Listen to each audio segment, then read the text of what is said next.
गौतम बुद्ध को भारत के महान आध्यात्मिक गुरुओं की सूची में गिना जाता है। उन्हें महात्मा बुद्ध के नाम से भी जाना जाता है, जिनके द्वारा दिए गए शांति, भाईचारे और आध्यात्म के उपदेश हमें आज भी प्रेरित करते हैं। महात्मा बुद्ध वो महान पुरुष थे जिन्होंने भारत के साथ साथ पूरे विश्व को प्रेम और सद्भाव का पाठ पढ़ाया। एक महाप्रतापी और धन धान्य से समृद्ध राजा के घर जन्म लेने के बावजूद उन्होंने पारिवारिक मोहमाया को छोड़ दिया और संन्यास का मार्ग अपनाया। संन्यास और तपस्या के मार्ग पर चलते हुए उन्हें जिस अमूल्य ज्ञान की प्राप्ति हुई, उसका पाठ उन्होंने पूरी दुनिया को पढ़ाया। महात्मा बुद्ध आगे चलकर बौद्ध धर्म के प्रवर्तक बने। आज इसी बौद्ध धर्म के विश्व भर में 47 करोड़ अनुयायी है। महात्मा बुद्ध द्वारा सैकड़ों वर्ष पहले दिए गए उपदेश आज भी वर्णनीय है। तो आइए आज पढ़ते हैं महात्मा बुद्ध के जीवन से जुड़ी एक बड़ी ही प्रेरक और दिलचस्प कहानी, जिसमें उन्होंने बताया है कि आदमी की तुलना कैसे करें। एक बार एक आदमी महात्मा बुद्ध के पास पहुंचा। उसने पूछा, प्रभु मुझे ये जीवन क्यों मिला? इतनी बड़ी दुनिया में मेरी क्या कीमत है?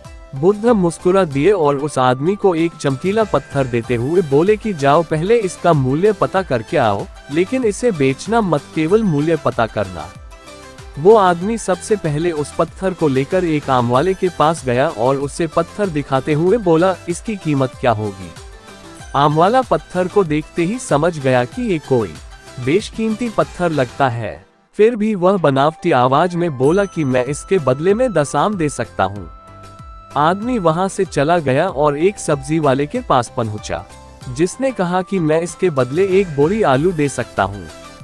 अब उस आदमी को ये मालूम पड़ चुका था कि ये पत्थर वाकई में कीमती है और फिर वो उसे लेकर एक हीरे के व्यापारी के पास पहुंचा।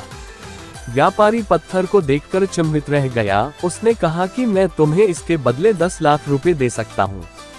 आदमी महात्मा बुद्ध के पास जाने के लिए मुड़ा ही था कि व्यापारी ने आवाज लगाई कि मैं तुम्हें इसके बदले में 50 लाख रुपए देने को भी तैयार हूँ। लेकिन आदमी नहीं रुका। व्यापारी ने गिड़गिड़ाते हुए फिर आवाज लगाई कि तुम मुझे बस वो हीरा दे दो, बदले में तुम जितना धन चाहो मैं देने के लिए तैयार हूँ। आदमी नहीं माना और महात्मा बुद्ध के पास लौट गया और उन्हें पत्थर वापस करते हुए पूरा वृतांत कह सुनाया। बुद्ध मुस्कुराकर बोले, आम वाले ने इसका मोल 10 आम लगाया, सब्जी वाले ने एक बोरी आलू और हीरे के व्यापारी ने कहा कि ये अनमोल है। इस पत्थर के गुण जिसने जितने समझे उसने उतने मोल लगाए। ऐसा ही ये जीवन है।